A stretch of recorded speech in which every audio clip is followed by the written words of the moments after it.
The courthouse hallway smelled like old paper and cold What air. is the judge's view? People spoke in agrees it's our quiet strongest voices, like the building itself did not like noise. Yet Derek Hill walked in as if he owned the place. He wore a sharp navy suit, a bright watch, and a smile that looked practiced. Behind him was his mother, Brenda, with a tight mouth and eyes that scanned the room like she was looking for someone to judge.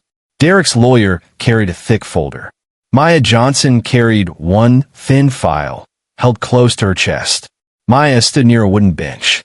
She kept her shoulders straight and her face calm, but her fingers were cold around the folder. She did not look at Derek right away. She looked at the door with a sign that read, Courtroom 3B. Derek saw her and laughed, not loud enough for security to notice, but loud enough for Maya to hear. So this is it, he said. The big moment. You ready to go back to nothing? Brenda leaned in like a snake with perfume. Some women forget their place, she whispered. Today, you'll remember. Maya did not answer. She had learned that arguing with people like them was like shouting into a storm. They never heard the truth. They only heard what made them feel powerful. Derek stepped closer, keeping his voice smooth. You know what's funny? He said. When we met, you acted like you were proud, like you didn't need anyone. But look at you now, standing here, hoping for mercy. Maya's eyes stayed steady. She blinked once, slow. I'm not hoping, she said softly. Derek raised his brows, amused. Oh, then what are you doing? Before Maya could speak again, a clerk walked by and called out names. Hill and Johnson. Divorce settlement hearing. They followed the clerk into the courtroom. It was smaller than Maya expected. Wooden chairs, a judge's desk, a flag in the corner. The judge was not there yet. A court reporter adjusted her papers. The sound of a printer buzzed from somewhere behind a door. Derek sat with confidence, leaning back, legs crossed. Brenda sat beside him like she was part of the case. Maya sat alone on the other side, a small distance away, like the room itself had drawn a line between them. Derek's lawyer spoke first. Your Honor will be here shortly. We've prepared a simple agreement. No shared assets. No property claims. A clean, quick dissolution. Derek nodded, smiling. Easy, he said. Then he looked at Maya. You should thank me for not dragging this out. I'm doing you a favor. Maya's lawyer, a calm woman named Ms. Carter, placed a hand lightly on Maya's folder, as if reminding her wait. Not yet. Maya's heart beat slower than Derek expected. She was not shaking. She was not crying. She was not begging. That annoyed him more than anger ever could. The judge finally entered. Good morning, the judge said, voice firm and tired at the same time. Let's begin. Everyone stood and then sat. The judge looked at the papers, then at the two people in front of him. Mr. Hill, he said. Ms. Johnson. Derek straightened up like a student acting good for class. Yes, Your Honor. The judge asked a few standard questions. Names. Address. Confirmation that they wanted the divorce. Derek answered quickly, almost excited. Maya answered quietly, but clearly. Then the judge nodded at the agreement. I see you've submitted a settlement. Derek's lawyer slid the document forward. Yes, Your Honor.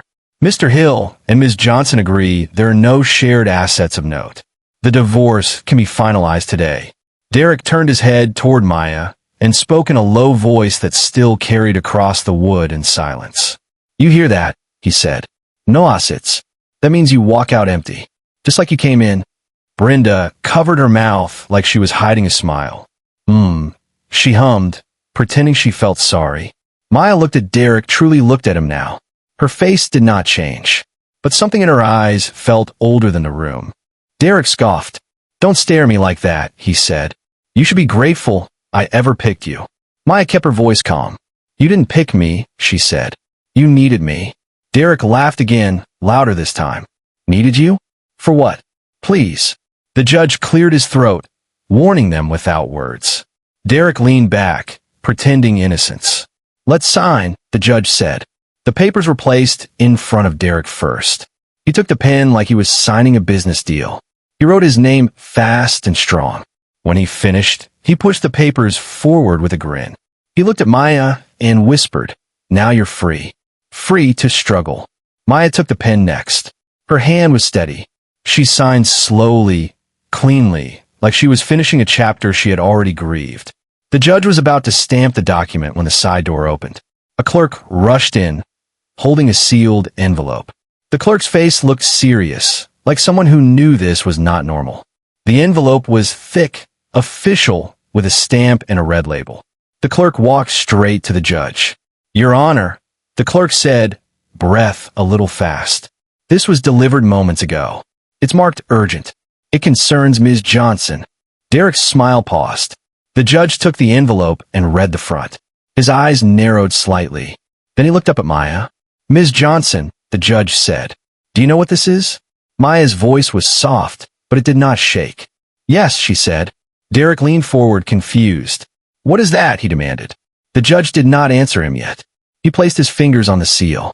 The room went quiet. Even the court reporter stopped moving for a moment.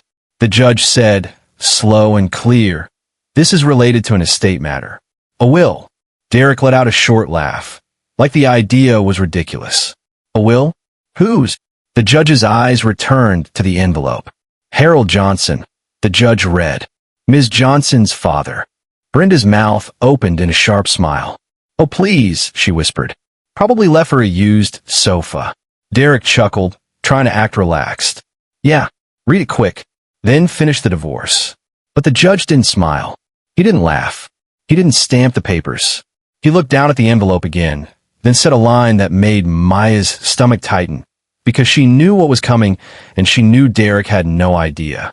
"This court must acknowledge it," the judge said, "because it directly affects what happens next."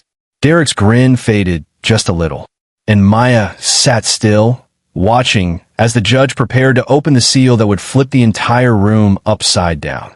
The courtroom felt smaller after the judge said the word will. Derek tried to laugh again, but this time the sound did not carry the same confidence. It came out short and thin.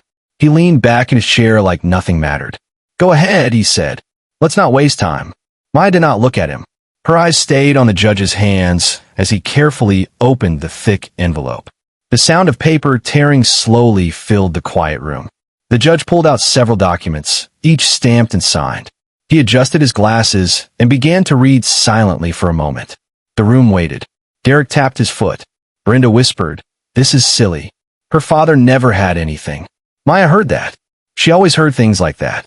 But today, she did not react. The judge finally spoke. "This document is the last will and testament of Harold James Johnson," he said clearly. "Filed and sealed 2 weeks ago." Derek frowned. 2 weeks ago? You said her father passed last month." "He did," Maya answered quietly. The judge continued.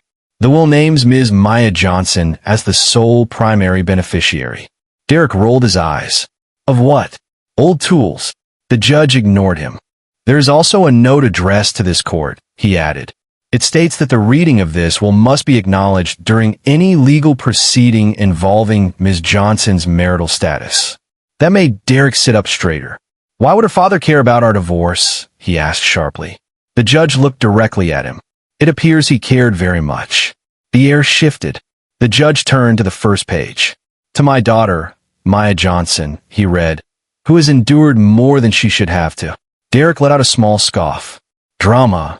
But the judge's voice did not soften.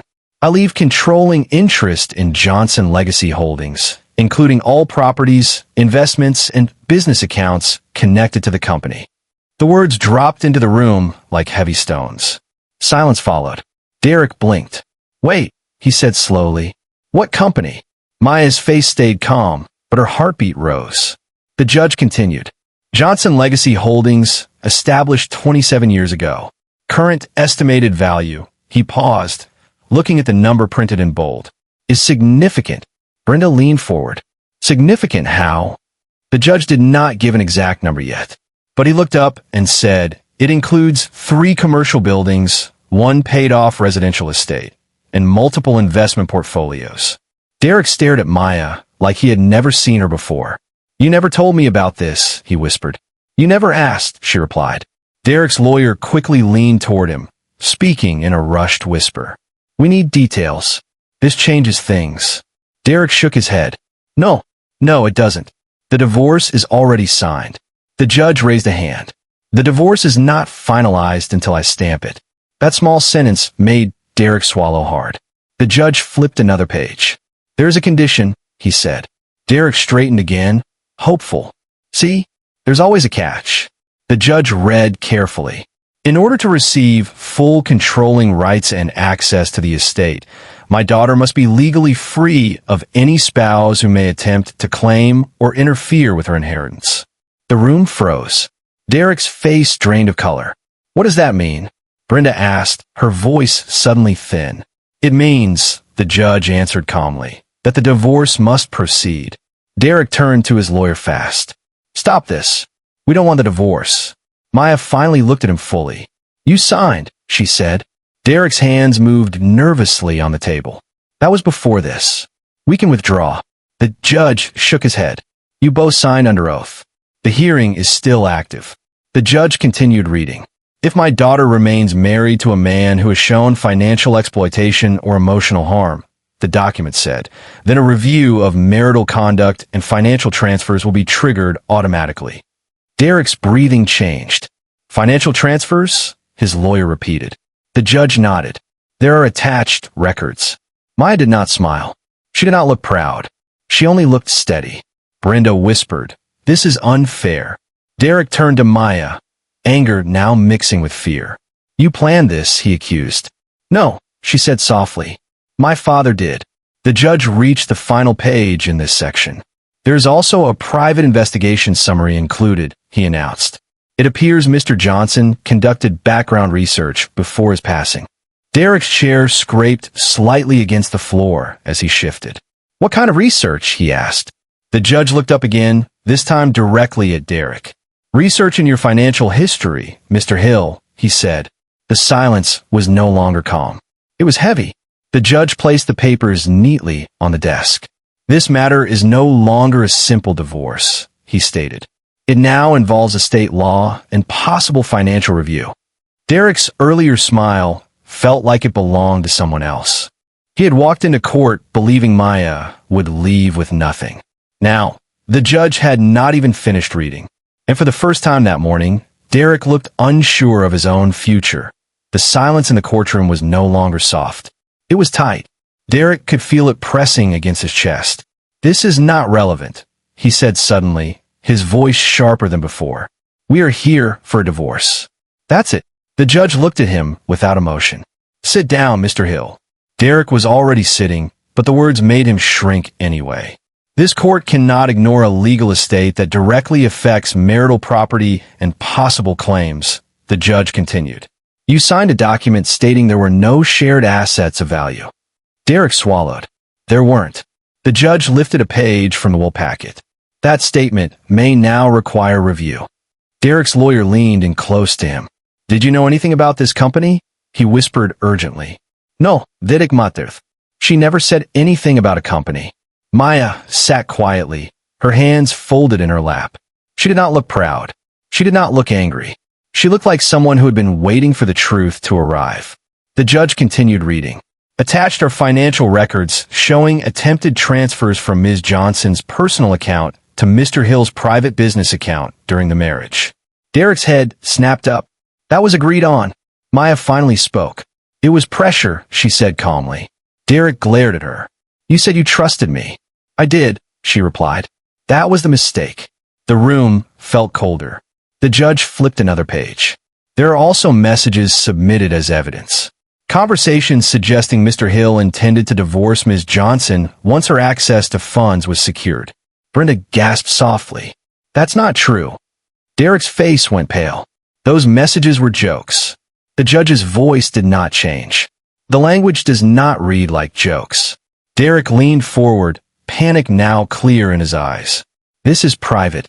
She had no right to show that." Maya's lawyer, Ms. Carter, spoke smoothly.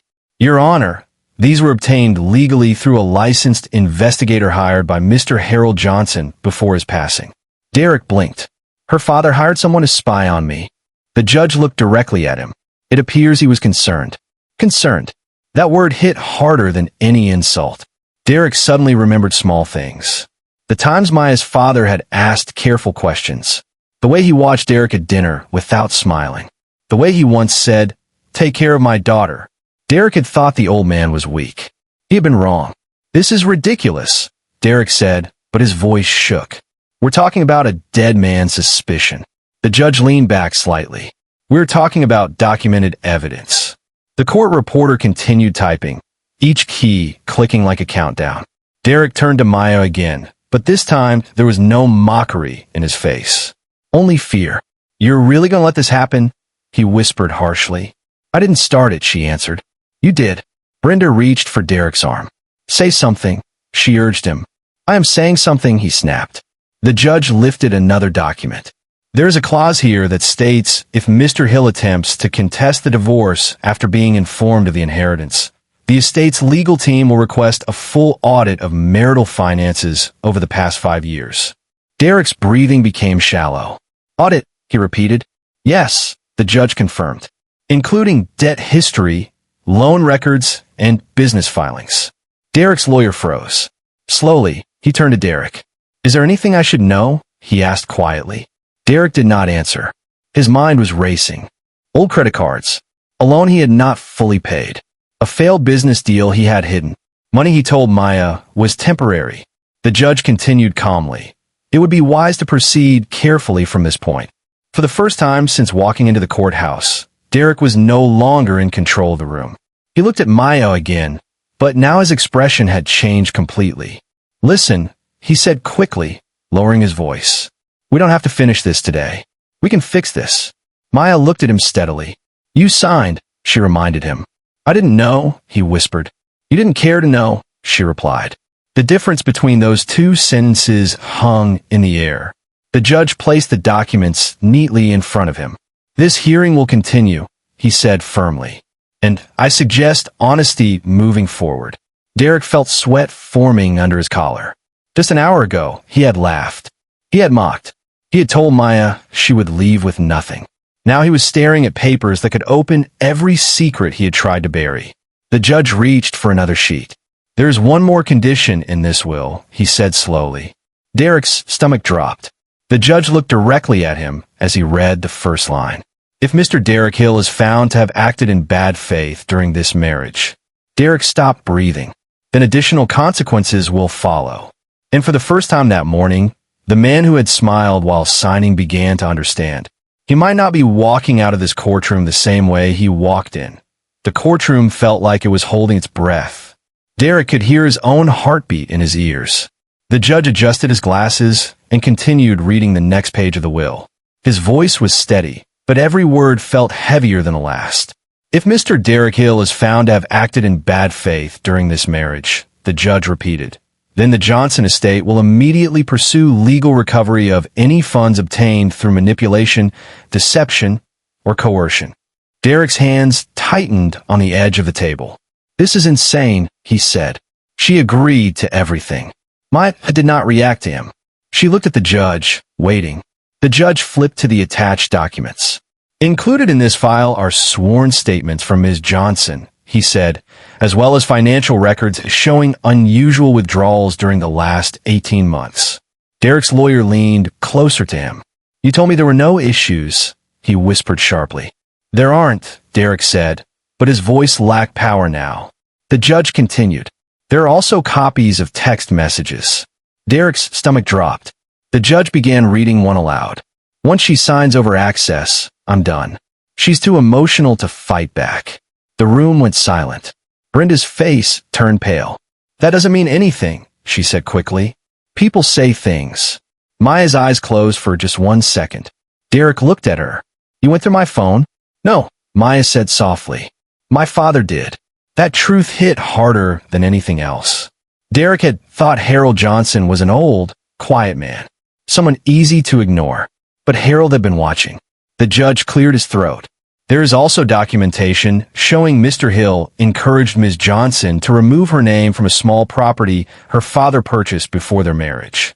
Derek shifted in his seat. "That was a smart financial decision," he argued. "For whom?" the judge asked calmly. Derek didn't answer. Maya remembered that day clearly. Derek had said it would simplify things. He said it was just paperwork. He said trust was part of love. She had trusted him. The judge placed the documents down carefully. "The hidden clause in this will activates if there is proof of exploitation," he explained.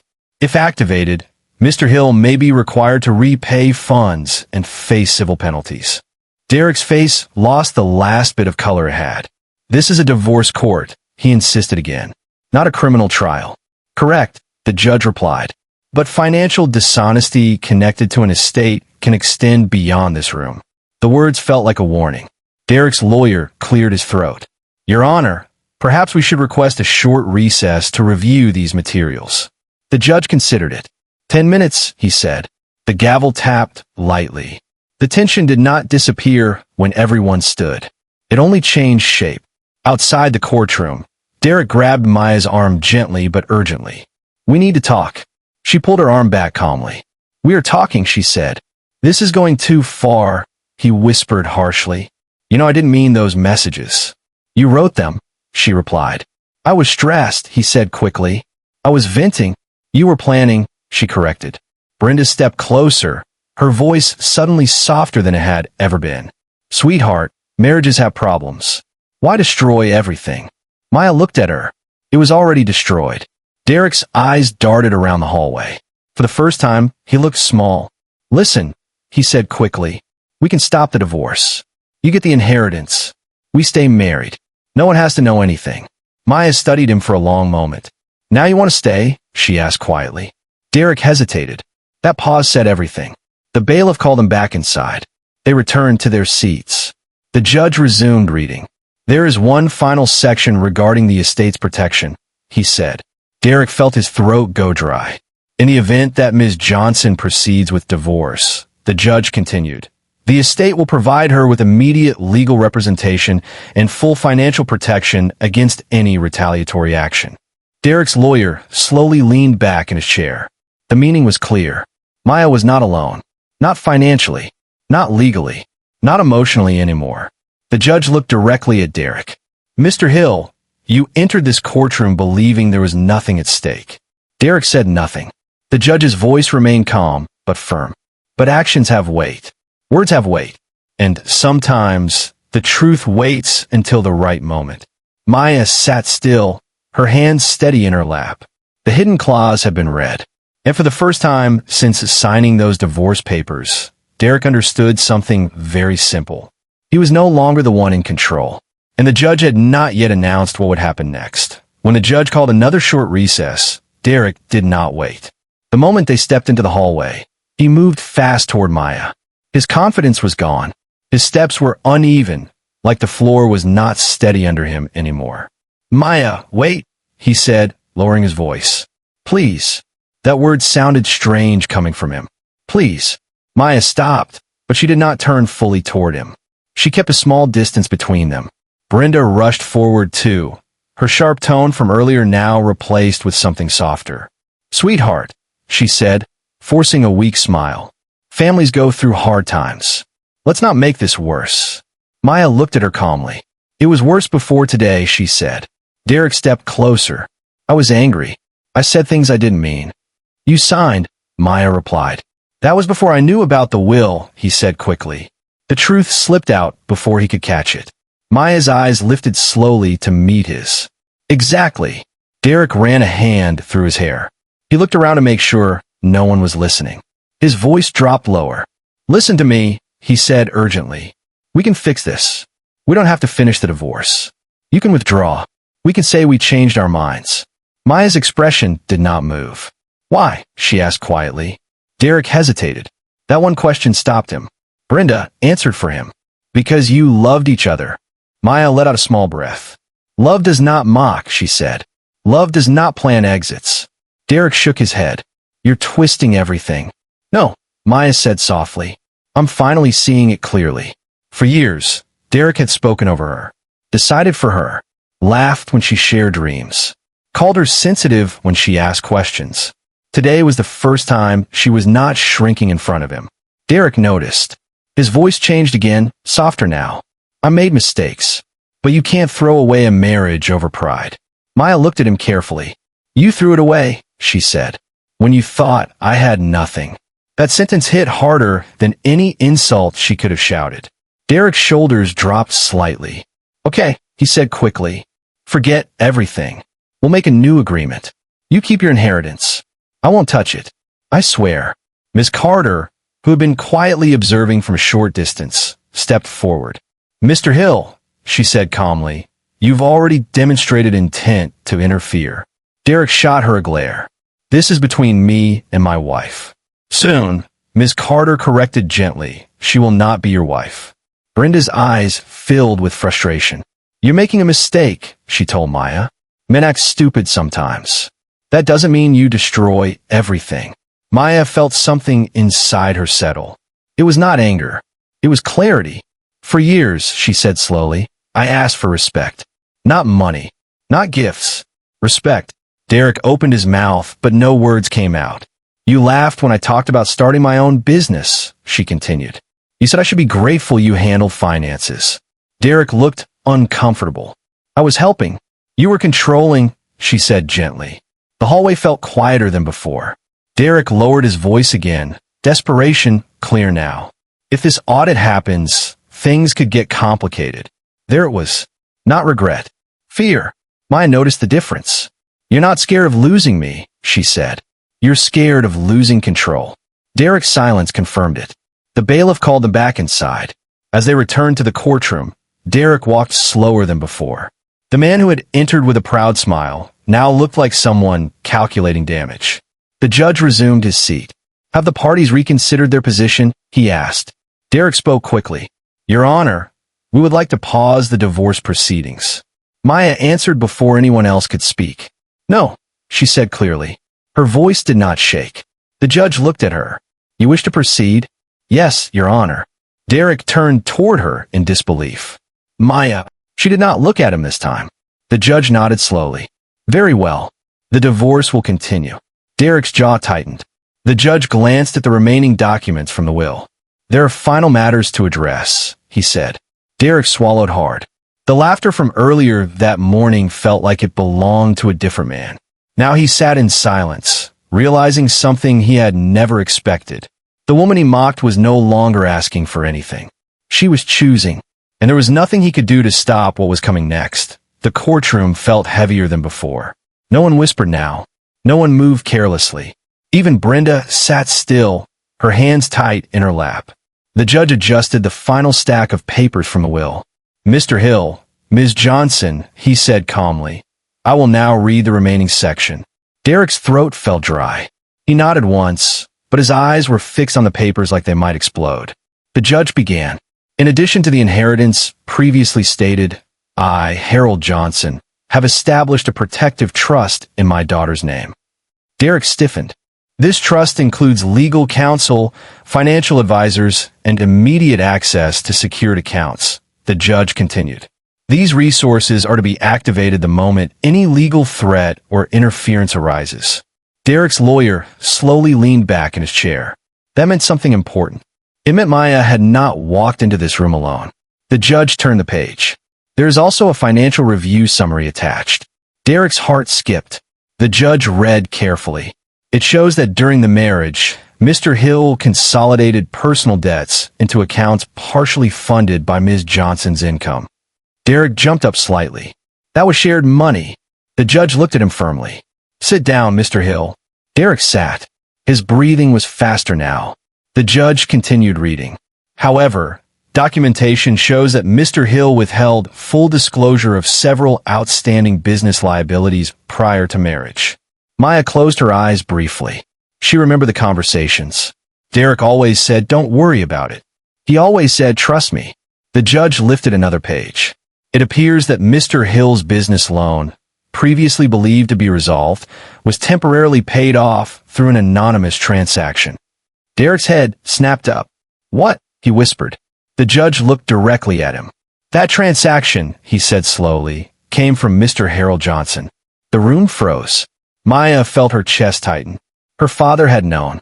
He had stepped in quietly, without telling her. Derek looked stunned. He paid my loan? Yes, the judge confirmed. Under one condition. Derek's voice trembled slightly. What condition? The judge read. That repayment was structured as temporary protection for my daughter, in the event that Mr. Hill demonstrated good faith and commitment. Maya understood now. Her father had given Derek a chance. A silent test. The judge continued. If Mr. Hill is found to have acted dishonestly or attempted to financially harm my daughter, the temporary protection is to be removed and the debt responsibility fully reinstated. Derek's face drained of color. That's not fair, Brenda whispered. The judge did not respond to her. He simply stated the fact. The protection is hereby removed. Derek's hands gripped the edge of the table. That means he started, but his voice faded. It means, the judge said calmly, the original debt obligation returns to you in full. Derek looked toward his lawyer, panic clear now. His lawyer avoided eye contact. The judge placed the papers neatly down. There is more. Derek almost laughed in disbelief. More. The judge nodded. The will also establishes a scholarship fund in Ms. Johnson's mother's name and transfers ownership of the family estate directly to Ms. Johnson. Maya inhaled slowly. The house. Her childhood home. Her father had made sure she would never be without a place again. The judge's tone softened slightly. The estate was carefully designed, Ms. Johnson. Your father anticipated complications.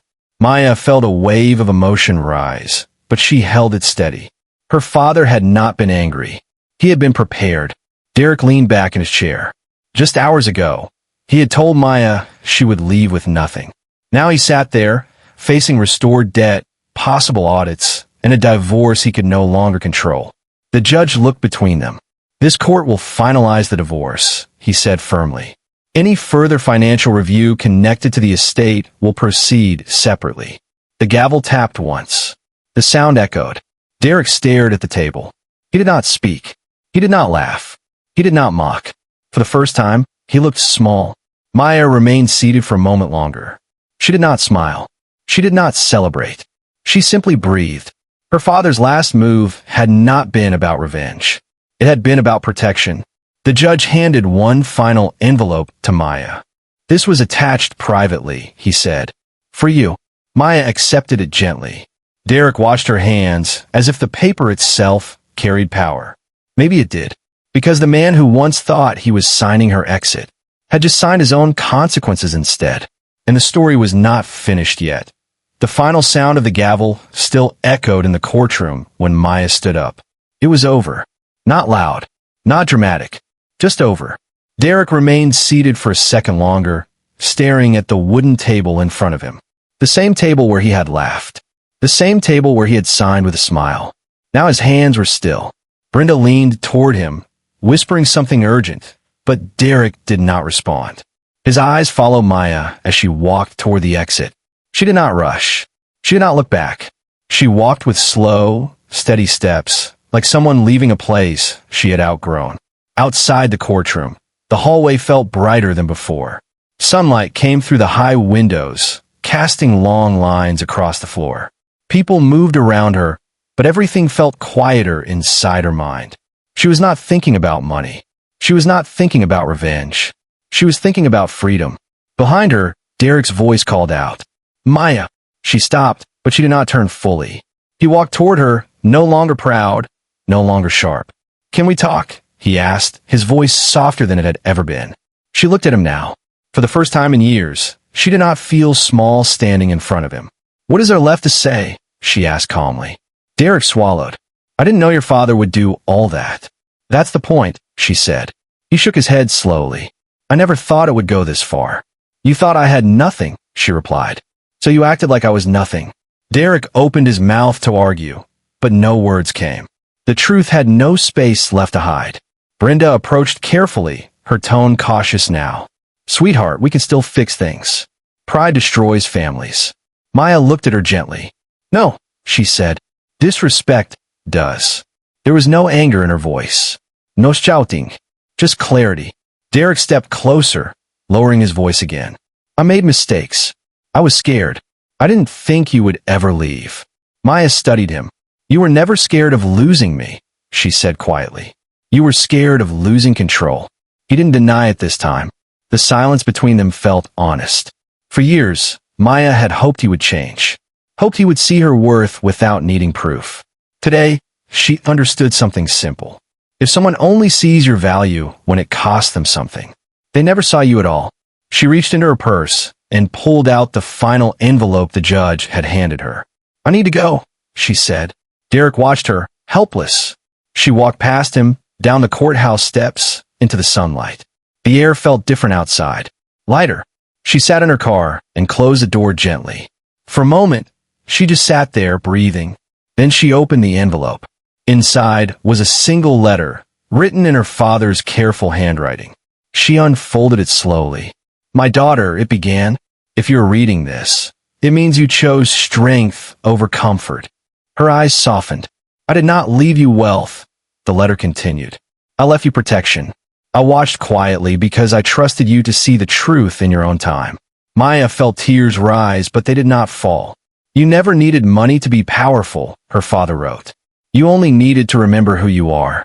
She smiled faintly. At the bottom of the letter was one final line. "Never beg for a seat at a table you are capable of building yourself." Maya folded the letter carefully and placed it back in the envelope. Across the parking lot, she could see Derek standing at the courthouse steps, staring at nothing. He had walked into that building believing he was ending her story. Instead, he had watched her begin a new one. Maya started the car. The engine hummed softly.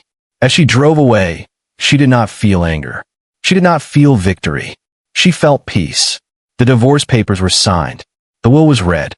The truth was exposed. But the real change was not in the courtroom.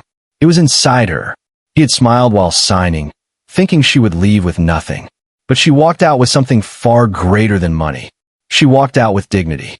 And this time, she did not need anyone's permission to keep it.